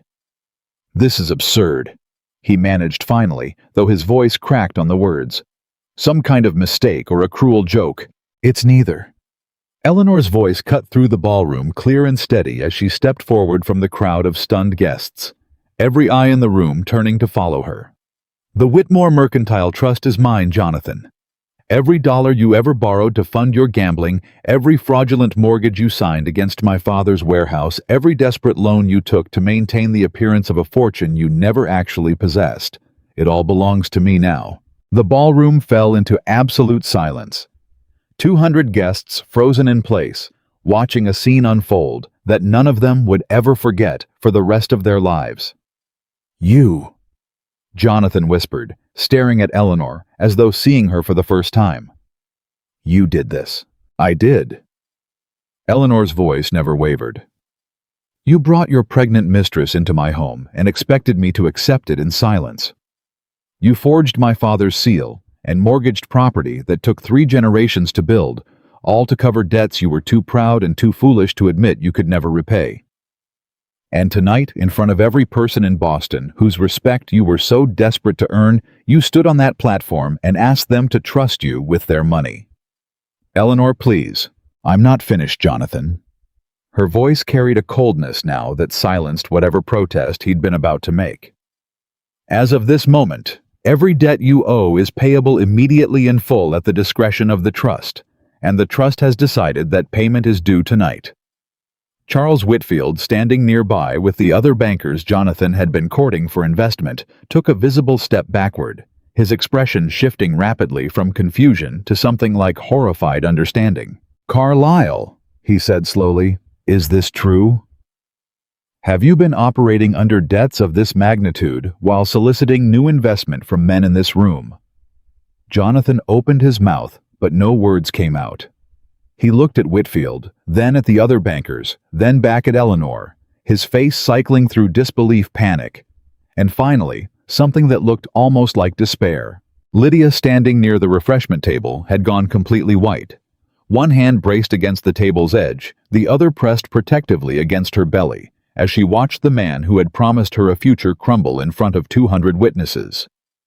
"This is a misunderstanding," Jonathan said finally, his voice rising with desperate urgency. "A temporary difficulty, nothing more. I can explain everything given time. You've had 2 years, Jonathan, Eleanor said quietly. 2 years of hidden debts, forged signatures, and lies told to everyone who trusted you, myself included. I don't believe explanations will change anything now. The ballroom remained frozen, guests exchanging horrified glances, some already inching toward the doors, unwilling to remain witness to whatever might unfold next. Jonathan stood on the platform, still clutching the edge of a table for support, staring at the woman he'd married, believing she would never possess the wit or the courage to challenge him. He had been wrong about everything. "You planned this," he said finally, his voice barely above a whisper, though it carried clearly through the silent ballroom. "All this time, every kindness, every calm word, every moment, I believed you'd accepted your circumstances. It was all a performance." "No, Jonathan." Eleanor's eyes were cold as the harbor in winter. "It wasn't a performance, it was patience. And patience, as you're about to learn, is far more dangerous than anything you ever imagined me capable of." Nathaniel stepped forward again, his voice cutting through the tension with the same measured calm he'd maintained throughout the confrontation. "Mr. Carlisle, I would strongly advise you to seek counsel immediately. The trust intends to exercise its full legal rights regarding these debts beginning tomorrow morning." "Tomorrow morning," Jonathan repeated numbly, as though the words made no sense to him at all. "Foreclosure proceedings on the warehouse mortgage. Formal demand for immediate payment on the remaining notes. And given the fraudulent nature of the seal used to secure the warehouse mortgage, criminal charges remain a possibility the trust has not yet ruled out." The word criminal seemed to strike Jonathan like a physical blow. He staggered slightly, gripping the platform's edge, his breathing suddenly ragged and uneven. Charles Whitfield turned to the other bankers gathered nearby, his voice low but audible in the deathly silence of the ballroom. "I think we should take our leave, gentlemen. I believe this family has considerably more pressing matters to attend to than any investment discussion." The bankers murmured agreement, already moving toward the exit, and their departure seemed to trigger something in the rest of the crowd. A slow exodus beginning as guest after guest made their apologies and fled toward waiting carriages, unwilling to remain in a house where such devastating scandal had just unfolded in front of their eyes. Within 20 minutes, the ballroom that had been filled with 200 of Boston's finest families stood nearly empty, littered with abandoned wine glasses and half-eaten refreshments. The musicians long since packed up their instruments and slipped quietly out the servants' entrance. Jonathan remained standing near the platform, staring at nothing, his face gray and hollow in the dimming candlelight. Lydia had sunk into a nearby chair, her hands trembling in her lap, tears streaming silently down her face as she watched the collapse of everything she'd been promised. Eleanor stood in the center of the wreckage, calm and composed, watching her husband's world crumble exactly as she'd planned it would, feeling something settle deep inside her chest that was neither triumph nor satisfaction, but something quieter and far more permanent. Finality. "Nathaniel," she said, her voice carrying easily through the empty ballroom, "I believe our business here is concluded for this evening." "Indeed." Nathaniel closed his leather case with a soft final click. "I'll begin formal proceedings first thing tomorrow morning." Jonathan finally looked up, his eyes meeting Eleanor's across the ruined ballroom, and for the first time in their entire marriage, she saw something in his expression that looked almost like fear. "What happens to me now?" he asked, his voice small and broken in a way she'd never heard from him before. Eleanor studied him for a long moment, thinking about her father, about the warehouse he'd built with his own hands, about every lie Jonathan had told her over the years of their marriage, every insult he'd allowed Lydia to inflict upon her household, every moment he'd believed himself untouchable, simply because he'd married into money he never bothered to understand. "Tonight," she said finally, "you're going to sleep in this house for the last time. Tomorrow Nathaniel will explain exactly what remains of your life and exactly how little of it still belongs to you." She turned and walked toward the staircase, leaving Jonathan standing alone in the wreckage of the gathering he'd hoped would restore his fortune. And as she climbed the stairs toward her bedroom, she heard behind her the sound of Lydia beginning to weep openly into the empty ballroom, and Jonathan's voice, hoarse and broken, calling her name into the silence that no one answered. Morning arrived heavy and slow, the kind of silence that follows a storm nobody expected to survive. Eleanor had not slept, though she'd lain in her bed for hours listening to the house breathe around her, waiting for the sound of Jonathan's footsteps in the hallway, half expecting him to pound on her door, demanding answers she had no intention of giving him before Nathaniel arrived. He never came. She rose before dawn, dressed without calling for Mrs. Doyle's help, and made her way down to the study, where she waited with a cup of tea slowly going cold in her hands, watching the gray morning light spread across the gardens outside the window. Nathaniel arrived precisely at 8, exactly as he'd promised, carrying 2 leather cases instead of his usual one, the second Eleanor knew containing the formal legal instruments that would transform everything she'd built in secret into a reality Jonathan could no longer deny or delay. "Is he awake?" Nathaniel asked, setting both cases on the desk. "I haven't seen him since last night." Eleanor set down her tea.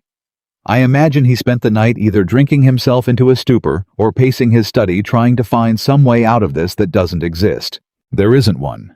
Nathaniel opened the first case and began arranging documents with the same careful precision he brought to everything. "The foreclosure notice on the warehouse mortgage is ready for delivery. The formal demand for payment on the remaining notes will be served alongside it. Given the amounts involved and his complete inability to satisfy them, the outcome is not in question. And the forgery." Nathaniel paused, his hand resting on the papers.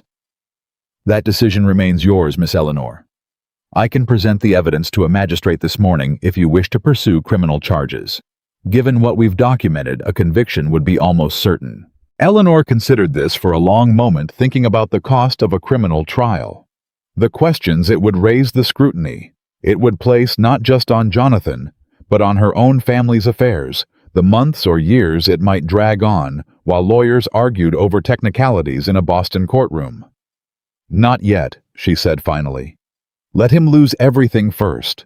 Let him understand exactly what he's forfeited before we decide whether prison is a fate he deserves on top of it. A wise choice. It preserves your leverage should he attempt anything foolish once the reality sets in." A knock sounded at the study door and Mrs. Doyle appeared, her face pale and drawn. "Ma'am, Mr. Carlisle is asking for you. He's in his study and he says it's urgent."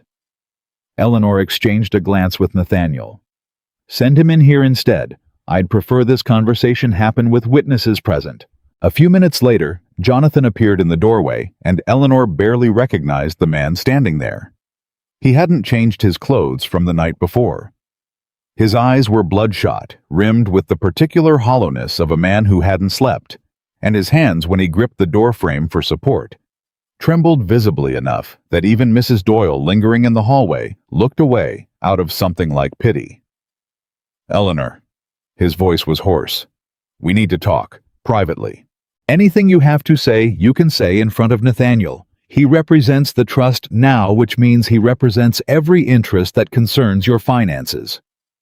Jonathan's jaw tightened, but he stepped into the room anyway, closing the door behind him with more force than necessary. "You've ruined me. Do you understand that? In front of everyone who matters in Boston. You ruined yourself, Jonathan. I simply made certain everyone could see it clearly. I need time." His voice cracked, desperation bleeding through the anger. "A few months, perhaps a year, and I could restore enough of my finances to satisfy at least the interest on these debts. If you'd simply allow me—" "There is no time to allow, Mr. Carlisle." Nathaniel's voice was calm, but final. "The trust has already filed formal notice with the county registrar regarding the warehouse mortgage. Foreclosure proceedings begin this morning.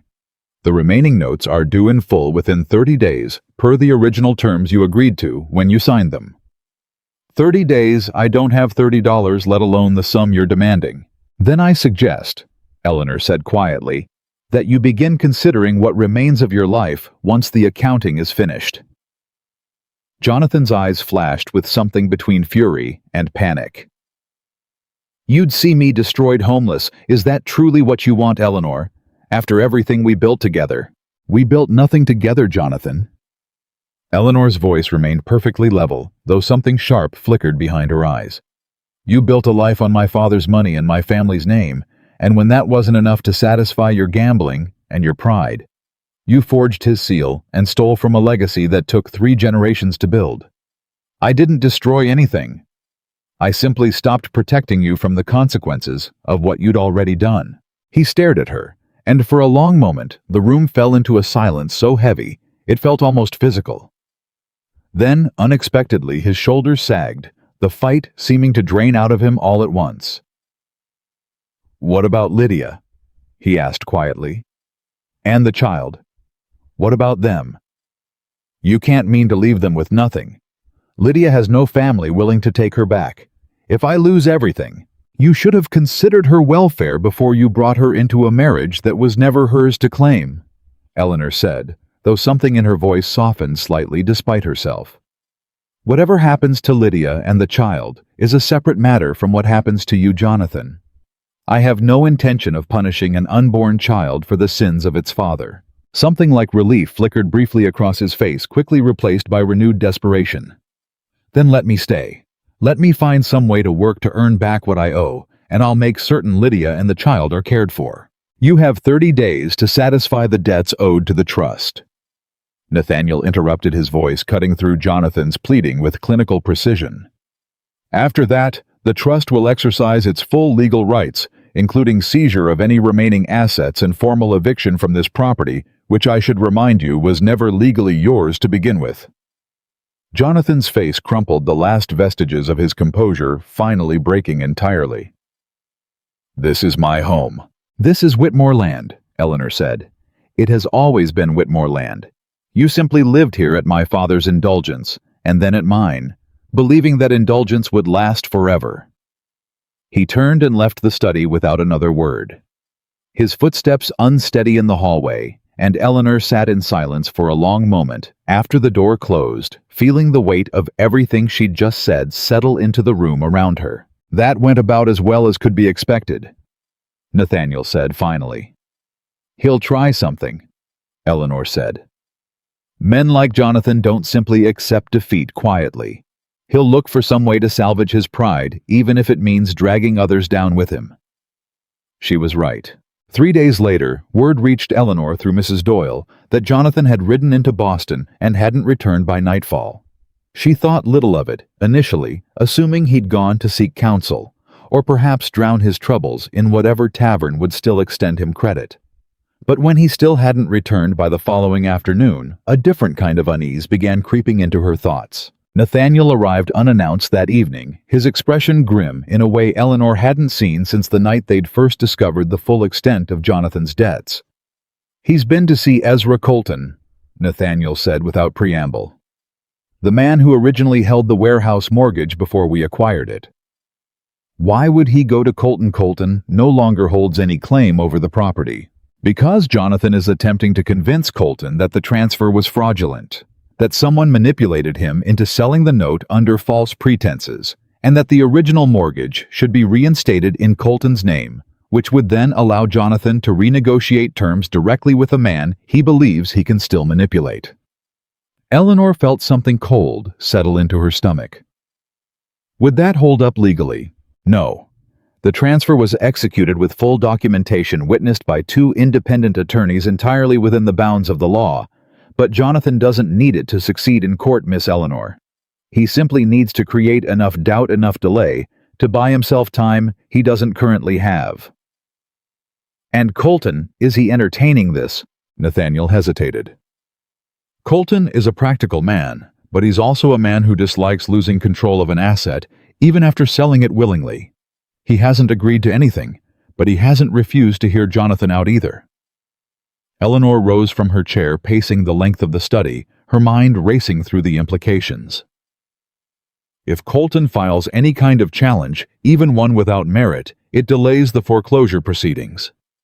Potentially by months. We don't have months, Nathaniel. Every day this drags on is a day Jonathan has to find some other desperate scheme to salvage what's left of his life. I've already sent word to my clerk in Boston to monitor the situation closely.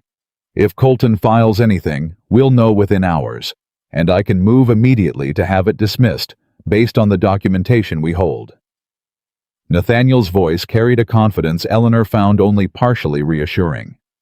But there's something else you should know, something more troubling than Colton. Eleanor stopped pacing. What?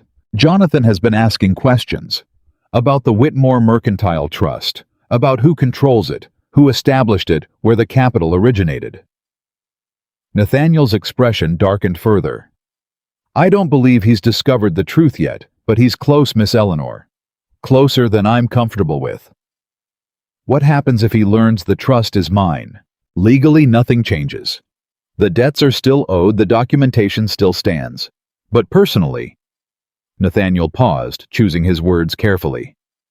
I suspect a man as prideful as Jonathan Carlisle would find the truth almost more unbearable than the debts themselves. Being outmaneuvered by men in Boston's banking circles is one humiliation.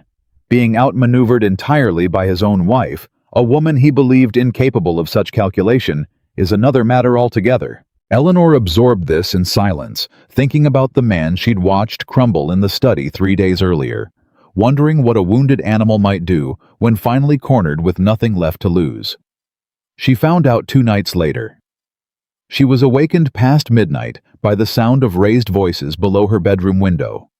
Jonathan's voice slurred with drink, and another voice she recognized immediately as Lydia's, sharp with fear and frustration.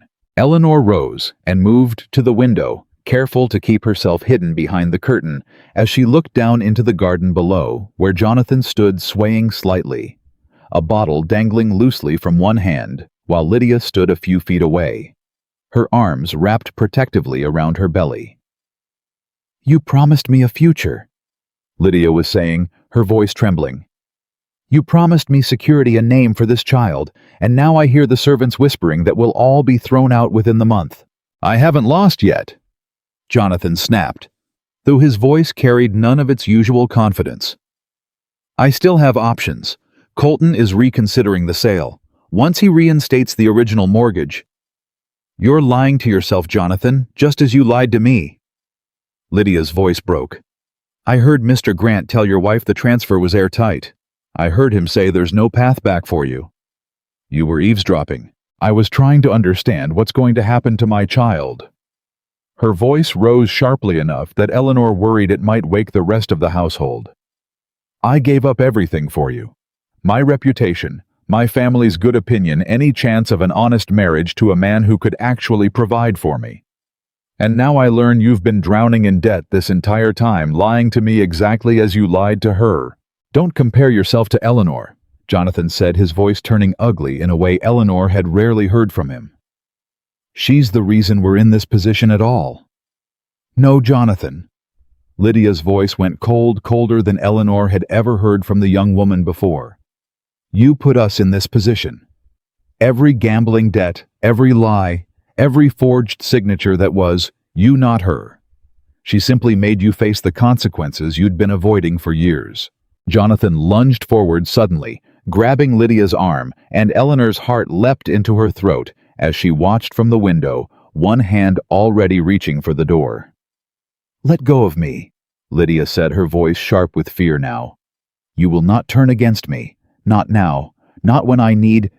Jonathan, you're hurting me. Eleanor was already moving toward the stairs, her bare feet silent against the floorboards, when she heard Mrs. Doyle's voice from somewhere below, sharp and unexpectedly commanding for a woman who had spent decades deferring to the family she served. Mr. Carlisle, release her this instant, or I'll have the stable hands drag you off her themselves. By the time Eleanor reached the garden, Jonathan had released Lydia's arm, stumbling backward with the unsteady confusion of a man too drunk to fully understand what he'd just done. Lydia stood a few feet away, rubbing her arm, tears streaming down her face, while Mrs. Doyle stood between them with her hands on her hips, and an expression that dared Jonathan to try anything further. What is happening here? Eleanor demanded, stepping into the garden, her voice carrying an authority that silenced everyone present. Nothing, Jonathan muttered, though the bottle still dangling from his hand told a different story. A disagreement, nothing more. He grabbed me, Lydia said, her voice shaking. Hard enough to bruise, I think. Eleanor's eyes moved to Jonathan, taking in his disheveled state, the bottle in his hand, the wild, cornered look in his eyes that reminded her uncomfortably of an animal that had finally realized there was no escape left. Go to bed, Jonathan, she said, her voice quiet, but carrying an edge that brooked no argument. Sleep off whatever you've been drinking and pray that Lydia doesn't decide to press the matter further tomorrow. This is still my house. He slurred, though even he seemed to hear how hollow the words sounded now. It hasn't been your house for weeks, Eleanor said. It simply took you this long to understand it. He stared at her for a long moment, swaying slightly on his feet, and then, without another word, turned and stumbled back toward the house, disappearing through the kitchen door and leaving the three women standing alone in the darkness of the garden. Are you injured? Eleanor asked, turning to Lydia. Only frightened. Lydia's hand trembled as she wiped at her tears. I've never seen him like that before. Not truly desperate, not violent. Desperate men do things they never believed themselves capable of, Eleanor said quietly. Come inside. Mrs. Doyle, please have someone prepare a warm drink for Miss Mercer, and see that her door is locked securely tonight. Mrs. Doyle nodded and hurried ahead, and as Eleanor walked Lydia back toward the house, the young woman finally spoke again, her voice small in the darkness. I want to leave, she said, before he does something worse, before this child is born into whatever ruin is still coming. Where would you go? I don't know. Anywhere that isn't here. Eleanor considered this for a long moment as they climbed the steps toward the house. Give me a few days, she said finally. I have resources you don't know about, Miss Mercer, and I have no intention of allowing an innocent child to suffer for its father's failures. Lydia looked at her with something like disbelief. Why would you help me, even now after everything? Because someone should have helped me once when I needed it most, and no one did, Eleanor said quietly. I don't intend to make the same mistake with you. The following morning, Jonathan didn't appear for breakfast, and when Mrs. Doyle went to check on him, she found his room empty, his horse gone from the stables, and a hastily scrawled note left on his desk addressed to no one in particular. Gone to settle matters. Do not expect my return until I have. Eleanor read the note with a growing sense of unease, showing it to Nathaniel when he arrived later that morning for their regular meeting. He's gone to Colton, Nathaniel said grimly after reading it himself. I received word an hour ago. Colton has agreed to file a formal challenge to the transfer, questioning whether Jonathan was of sound judgment when he agreed to sell the debts originally. Sound judgment? Eleanor repeated, disbelief coloring her voice. The man sold his own debts willingly in full knowledge of the terms. It's a delay tactic, nothing more. But delay tactics can still cause considerable damage if a sympathetic magistrate decides to hear the case. Nathaniel closed the note and handed it back to her. I need to return to Boston immediately to file our response before Colton's challenge gains any traction. Do whatever is necessary, Nathaniel. I won't have 2 months of careful planning unraveled by a desperate man and a greedy creditor looking for a second payment on the same debt. He left within the hour, and Eleanor spent the remainder of the day in a state of restless tension, pacing the halls of a house that felt for the first time in weeks dangerously unstable beneath her feet. Jonathan didn't return that night or the following day. He returned on the third day, and the moment Eleanor saw him ride up the drive, she knew immediately that something had shifted. He sat straighter in the saddle than he had in weeks, and when he dismounted, there was a grim determination in his expression that hadn't been there before. Not confidence exactly, but something harder, more desperate, the look of a man who had exhausted every reasonable option and had begun considering choices he never would have entertained before. He found her in the study that evening, and this time he didn't ask to speak privately. Colton has agreed to file the challenge, he announced, standing in the doorway with a strange, brittle satisfaction. It will delay your precious foreclosure by months, Eleanor. Perhaps longer if I can find additional grounds to contest the transfer. Nathaniel is already filing our response, Eleanor said calmly. The challenge won't survive scrutiny, Jonathan. You know that as well as I do. Perhaps not, but it buys me time. He stepped further into the room, and something in his eyes made Eleanor's instincts sharpen, a warning she couldn't quite name, but felt clearly nonetheless. Time enough perhaps to remind certain people in Boston exactly what kind of woman they've been protecting. A woman clever enough, ruthless enough to destroy her own husband without a shred of hesitation. I wonder how comfortable your father's old business partners will feel trusting their affairs to a woman capable of such calculation. Is that a threat, Jonathan? It's a reminder. His voice hardened. You may have won this particular battle, Eleanor, but I still have friends. Connections. People who remember me as Jonathan Carlisle, gentleman landowner, and who might not appreciate learning that his wife spent months secretly plotting his financial destruction. Eleanor rose from her desk, slowly meeting his gaze without flinching. Do you truly believe threatening my reputation will change anything, Jonathan? After everything that's already happened. After 200 witnesses watched you stand on that platform and beg for investment while drowning in debts you'd hidden from everyone, including the woman you married. His jaw tightened, but he said nothing. Go ahead, Eleanor continued, her voice dropping into something quieter and far more dangerous. Tell whoever you like, whatever story you think will save you.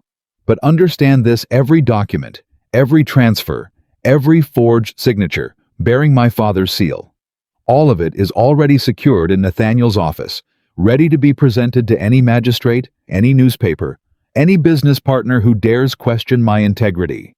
You have nothing left to threaten me with, Jonathan, because you have nothing left at all. He stared at her for a long moment, and something in his expression finally seemed to crack entirely, the last remnants of his pride crumbling into something that looked for the briefest instant almost like grief. I loved you once, he said quietly, or believed I did in whatever way a man like me is capable of loving anyone. You loved my father's fortune, Eleanor said. You loved the ease it provided, the reputation it lent you, the credit it extended when your own judgment failed you again and again. You never loved me, Jonathan. You simply tolerated me the way a man tolerates an inconvenience he's grown accustomed to living with. He didn't argue. He simply turned and left the study, and Eleanor heard his footsteps retreating down the hallway, slower now. Heavier, the footsteps of a man who had finally, truly begun to understand that there was no version of this story where he emerged victorious. Nathaniel's challenge succeeded within the week. Colton's petition was dismissed by the magistrate as lacking sufficient legal grounds, the original transfer documentation proving exactly as Nathaniel had promised unassailable in any court in Massachusetts. Jonathan received the news in silence, reading the magistrate's ruling in his study, with an expression Eleanor observed from the doorway, but didn't approach to comment on. There was nothing left to say that hadn't already been said. No argument left to make that would change the outcome, now fully sealed by law. 3 days later, the formal notice of eviction arrived, delivered by a county official who seemed distinctly uncomfortable serving papers to a man who had until recently been considered one of the more prominent landowners in the region. Jonathan read the notice standing in the foyer, his hands trembling as he held the paper.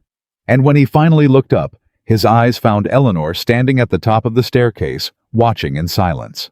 30 days, he said hoarsely. You've given me 30 days to leave the only home I've known for a decade. You've had 30 days since the gathering, Jonathan.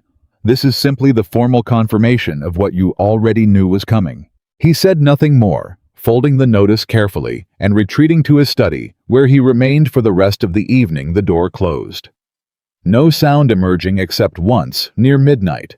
Something that might have been weeping, or might simply have been the wind moving through the old house's ancient bones. Eleanor stood outside his study door for a long moment, listening, feeling something complicated stir in her chest that she refused to name. Then she turned and walked away, climbing the stairs toward her own room, leaving Jonathan Carlisle alone with the wreckage of everything he'd built on lies and the 30 days that remained before he lost the last of it entirely. The remaining days of Jonathan's 30 passed with a strange suspended quality, as though the entire household had been holding its breath, waiting for the final blow to fall. Eleanor moved through her routines with practiced calm, overseeing the estate's accounts, corresponding with Nathaniel about the final details of the foreclosure and checking in on Lydia, whose due date now loomed only weeks away. It was on a warm afternoon, 9 days before Jonathan's eviction, that Eleanor found Lydia sitting alone in the small parlor off the east wing, a single trunk packed and waiting beside her chair. You're leaving, Eleanor said, not quite a question. I received a letter from my aunt in Providence. Lydia's hand rested on her belly, which had grown enormous in these final weeks. She's agreed to take me in until the child is born, and after if I'm willing to work for my keep. It isn't much, but it's honest and it's far from here. When? Tomorrow morning, if you'll permit the use of a carriage to the coach station. Eleanor studied the young woman for a long moment, thinking about the frightened, entitled girl who had first walked through the front doors months ago, and the transformed woman sitting before her, now still frightened perhaps, but no longer entitled, no longer willing to depend on a man's promises to determine her fate. "You'll have the carriage," Eleanor said, "and something more if you'll allow it." She left the room briefly and returned with a small purse, heavier than its size suggested, and pressed it into Lydia's hands before the young woman could protest. "I can't accept this," Lydia said, though her fingers had already closed around it. "You can and you will. Consider it payment for services rendered if that eases your conscience. You brought me the letter from Marcus Fielding when you had every reason to protect Jonathan instead. That information mattered more than you'll ever fully understand." Tears filled Lydia's eyes. "I don't know how to thank you for this, any of it." "Raise your child well," Eleanor said simply. "That will be thanks enough." The following morning, Eleanor stood on the front steps and watched the carriage carry Lydia Mercer away from Whitmore Estate for the final time, feeling something bittersweet settle into her chest as the vehicle disappeared down the long drive and out toward the main road to Providence. She didn't see Jonathan watching from an upstairs window, his face unreadable as he observed the departure of the woman he'd once promised a future, now leaving with nothing but a small purse of Eleanor's money and whatever mercy a distant aunt was willing to extend.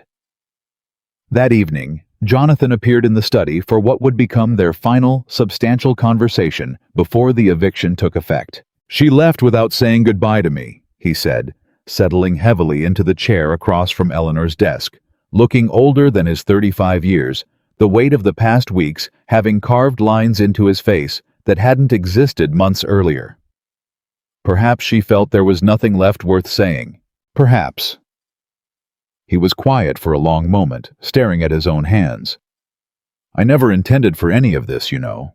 Not truly. I told myself each time I signed another loan that it would be the last one, that I would find some way to recover my losses, and no one would ever need to know how close to ruin I'd actually come.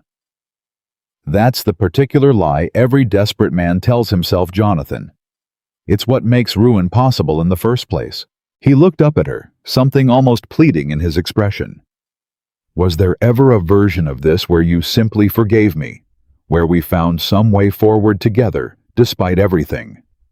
Eleanor considered the question seriously, weighing it against everything that had happened, everything she'd learned about the man she'd married, and the woman she'd become in response to his betrayal. "No," she said finally, gently but without hesitation. "Forgiveness requires remorse, Jonathan, and honesty about the harm caused. You've shown me neither, not truly. Even now, sitting here, you're asking whether things might have been different rather than acknowledging what you actually did to earn this outcome. What did I do? Eleanor, that other men haven't done, gambled a bit too freely, sought comfort outside a marriage that had grown cold and distant. You forged my father's seal," Eleanor said, her voice hardening. "You mortgaged property that belonged to my family for 3 generations without my knowledge or consent to cover debts you were too proud to admit even existed.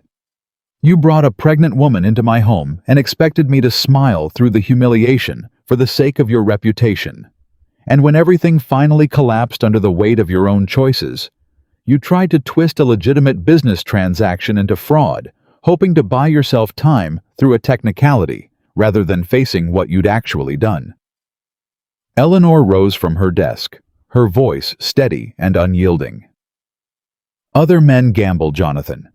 Other men stray. But few men do what you did with such complete disregard for the people whose trust you'd already broken beyond repair." He had no answer for that. He simply sat in silence, staring at nothing, and eventually rose and left the study without another word.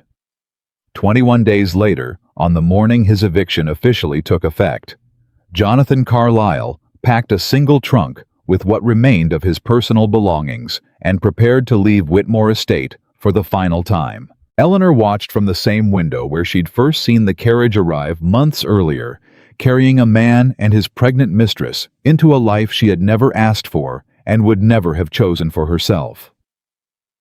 Now she watched that same man climb into a hired coach alone, carrying nothing but a single trunk and whatever remained of a reputation that had once opened every door in Boston society. Nathaniel arrived shortly after Jonathan's departure, carrying the final paperwork confirming the complete transfer of every asset, every property, every remaining dollar that had once belonged to Jonathan Carlisle. "It's finished," he said, laying the documents on Eleanor's desk. "Every debt satisfied, every property secured under the trust's ownership. The warehouse, the Connecticut land, even the small parcel he'd inherited from his own family in Rhode Island, all of it now belongs to the Whitmore Mercantile Trust, which is to say, all of it now belongs to you." Eleanor examined the papers carefully, feeling something settle inside her that had been building for months. A sense of completion that felt less like victory and more like simple justice finally rendered. "Where will he go?" she asked, not entirely certain why the question mattered to her. "I've heard he intends to seek work in Boston, though what kind of work a disgraced landowner with no capital and a ruined reputation might find remains uncertain. Men in his position sometimes find their way to smaller towns further west, where their history isn't quite so widely known." "And Lydia?"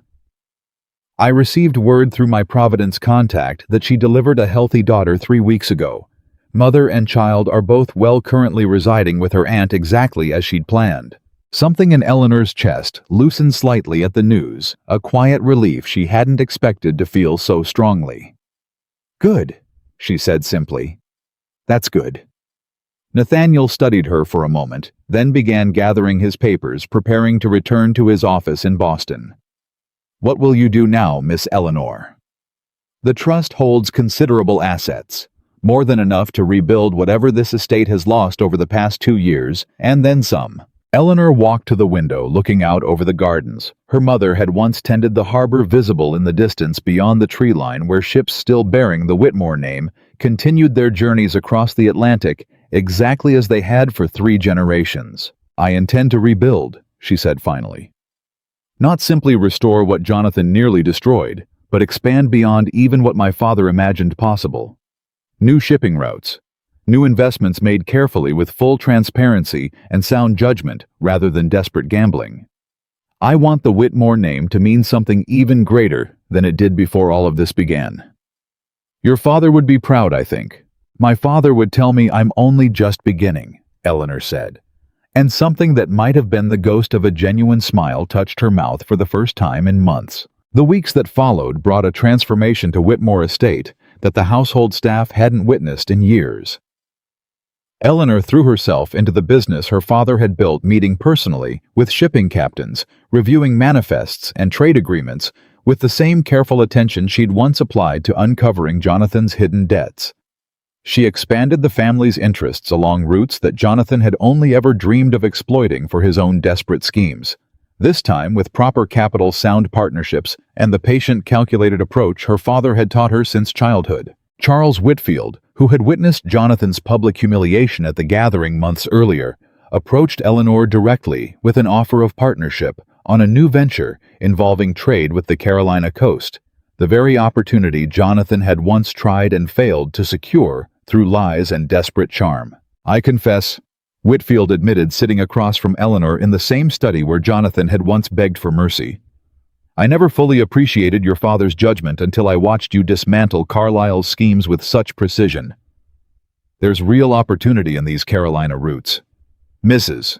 Forgive me, I imagine you'll be reclaiming your family name now." "Eleanor Whitmore," she said, testing the name aloud for the first time in nearly a decade. "Yes, I believe that's precisely correct. Eleanor Whitmore, then. I'd be honored to discuss a genuine partnership backed by sound capital and honest projections, rather than whatever fantasy your former husband once tried to sell us." Eleanor smiled, and this time it reached fully into her eyes. "I believe we have a great deal to discuss, Mr. Whitfield." 6 months after Jonathan's eviction, Eleanor received a letter that gave her pause, not from Jonathan himself, but from a small town in western Massachusetts, informing her that a man matching his description had taken work as a clerk in a modest shipping office, living in reduced circumstances that bore no resemblance to the life he'd once enjoyed at Whitmore Estate. She read the letter twice, then set it aside without responding, feeling neither satisfaction nor regret at the news, only a quiet acknowledgement that justice once rendered required no further attention from her. Nathaniel found her that afternoon, reviewing shipping manifests in the study, the ledgers spread across her desk in the same careful, methodical arrangement her father had once favored. "You've heard about Carlisle, I take it," he said, settling into his usual chair. "I have. How do you feel about it?" Eleanor considered the question seriously, setting down her pen and looking out the window toward the harbor where a Whitmore ship had just returned from its most successful voyage in nearly 3 years. "I feel nothing at all," she said finally. "And I think that's precisely as it should be. I spent months consumed by his betrayal, his lies, his complete disregard for everyone he claimed to care about. I won't spend another moment of my life measuring my own peace against whatever fate he's earned for himself." That's a healthier perspective than most people manage in circumstances like these. My father taught me that revenge properly executed isn't about destroying your enemy for the satisfaction of watching them suffer. It's about reclaiming what was rightfully yours and building something so solid, so undeniable, that the person who once wronged you becomes entirely irrelevant to your future. She returned her attention to the manifests spread across her desk. "Jonathan Carlisle is irrelevant to my future now, Nathaniel. He has been for some time. A year passed, and Whitmore Estate flourished under Eleanor's careful stewardship in ways it hadn't since her father's healthiest years. The shipping routes she'd expanded with Whitfield's partnership had proven remarkably profitable, generating revenue that allowed her to reinvest in additional vessels, additional trade agreements, additional opportunities that continued strengthening the Whitmore name across New England and beyond. She hired new tenant farmers for the estate's agricultural lands, offering fair terms that quickly earned her a reputation as a landlord of unusual integrity in a region where such treatment was far from guaranteed. She funded improvements to the local harbor that benefited not just her own shipping interests, but every merchant family in the surrounding towns, earning goodwill that extended well beyond mere business advantage. And though she never remarried, never sought out companionship to fill whatever void Jonathan's betrayal might have left behind, she found something in her independence that felt more like genuine contentment than anything her marriage had ever provided. It was on a warm, somber evening, almost exactly 2 years after the gathering that had ended Jonathan Carlisle's carefully constructed lies, that Nathaniel found her standing on the same steps where she'd once watched Lydia's carriage disappear down the drive, watching the sunset paint the harbor in shades of gold and amber. "You look content," he observed, joining her on the steps. "I am content," Eleanor said, and meant it fully for the first time since her father's death. 2 years ago, I stood in this exact spot, watching my husband's mistress leave this house, carrying nothing but a small purse and whatever mercy a distant relative was willing to extend. I never imagined, watching that carriage disappear, that I would find my way to genuine peace on the other side of everything that followed. Was it worth it? All of it. The months of secret planning, the risk of public humiliation, the careful, patient dismantling of everything Jonathan believed he owned. Eleanor was quiet for a long moment, considering the question with the same careful weight she gave every important decision. "Yes," she said finally. "Not because I destroyed him, Nathaniel. That was never truly the goal, no matter how satisfying certain moments of the process may have felt. It was worth it because I discovered something about myself that I might never have found otherwise, that I possessed my father's mind for calculation, his patience, his understanding that true power moves quietly, deliberately, without ever needing to announce itself before the moment it finally arrives. Your father would be extraordinarily proud, I think, watching what you've built from the wreckage he never lived to see. I believe he would." Eleanor looked out over the harbor where 3 ships bearing the Whitmore name rode at anchor, waiting for morning tide to carry them toward new ports, new opportunities, new chapters in a legacy that had nearly been destroyed by a man too weak and too dishonest to deserve any claim to it at all. "He always told me that power isn't taken by shouting, Nathaniel. It's taken quietly, one signature at a time, by anyone patient enough to understand exactly where real strength resides. She turned to face him fully, and something settled in her expression. Not triumph, not vengeance, finally satisfied, but something far more permanent and far more powerful than either of those fleeting emotions could ever provide. Jonathan Carlisle believed he married a fortune he could control, she said. He never once considered that he'd married the only person alive who truly understood how fortunes are built, protected, and when necessary reclaimed from those unworthy of holding them. The sun continued its slow descent over the harbor, gilding the water in brilliant amber light. And Eleanor Whitmore stood exactly where she belonged, not as a wronged wife, nursing old wounds, not as a woman defined by another man's betrayal, but as the sole and rightful mistress of everything her father had built, everything she had reclaimed, and everything still waiting to be built in the years stretching out ahead of her. She had lost a husband who was never truly hers to begin with. She had gained something infinitely more valuable in his place, complete and unshakable ownership of her own destiny, secured not through anger or violence, but through patience, precision, and the unbreakable resolve of a woman who understood better than anyone else in New England that true power belongs only to those willing to claim it fully and never let it go again.